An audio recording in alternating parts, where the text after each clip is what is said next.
ഞാൻ ആദ്യമായിട്ട് പിസ്സ കഴിക്കുന്നത് എൻ്റെ ഉമ്മ ഉണ്ടാക്കി തന്നിട്ടാണ് കേട്ടോ. അന്നത്തെ ആ ഒരു പിസ്സക്ക് നല്ല ടേസ്റ്റ് ആയിരുന്നു. ഇന്നത്തെ പോലെ യൂട്യൂബ്, ഫേസ്ബുക്ക്, ഇൻസ്റ്റാഗ്രാം ഒന്നും ഇല്ലാത്തൊരു കാലം.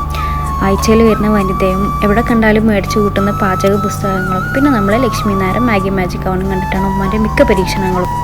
മോസറല്ല ചീസ് കിട്ടാത്തതുകൊണ്ട് അമൂലിൻ്റെ ചീസ് വെച്ചിട്ടാണ് കേട്ടോ പരീക്ഷണം. ബാക്കി എല്ലാ കാര്യങ്ങളും സെറ്റാണ്.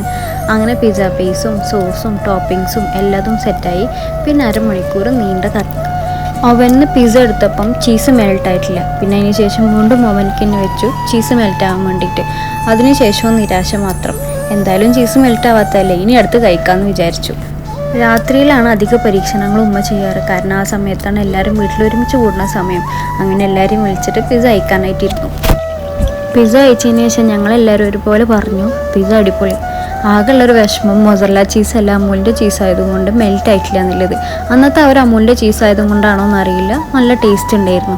അന്ന് ഉമ്മ ഉണ്ടാക്കിയ ആ ഒരു പിസ്സ പിന്നെ ഒരുപാട് പിസ്സ ഉണ്ടാക്കിയിട്ടുണ്ടെങ്കിലും അത്ര ആ ഒരു ടേസ്റ്റ് എനിക്ക് തോന്നിയിട്ടില്ല. പിസ്സ ബാക്കിയുള്ളതൊന്നും രസമില്ല എന്നല്ല, പക്ഷെ അന്നത്തെ ആ ഒരു പിസ്സക്ക് ഒരു പ്രത്യേക ടേസ്റ്റ് തന്നെ ഉണ്ടായിരുന്നു. പിന്നെ ഇതിന് ഫാമിലിയിലാണെന്നുണ്ടെങ്കിലും നമ്മുടെ ഫ്രണ്ട്സിൻ്റെ ഇടയിലൊക്കെ ആണെന്നുണ്ടെങ്കിലും നല്ലൊരു ഫാൻ ബേസ് തന്നെ ഉണ്ടായിരുന്നു കേട്ടോ. അത് കഴിക്കാനായിട്ട് വന്നവരും ഉണ്ട് വീട്ടിൽ. പിന്നെ അതിനുശേഷം ഒരുപാട് പിസ്സകൾ വന്നു. പക്ഷേ അന്നും ഇന്നും എൻ്റെ ഫേവറേറ്റ് ഉമ്മ ഉണ്ടാക്കി തരുന്ന പിസ്സകളാണ് കേട്ടോ.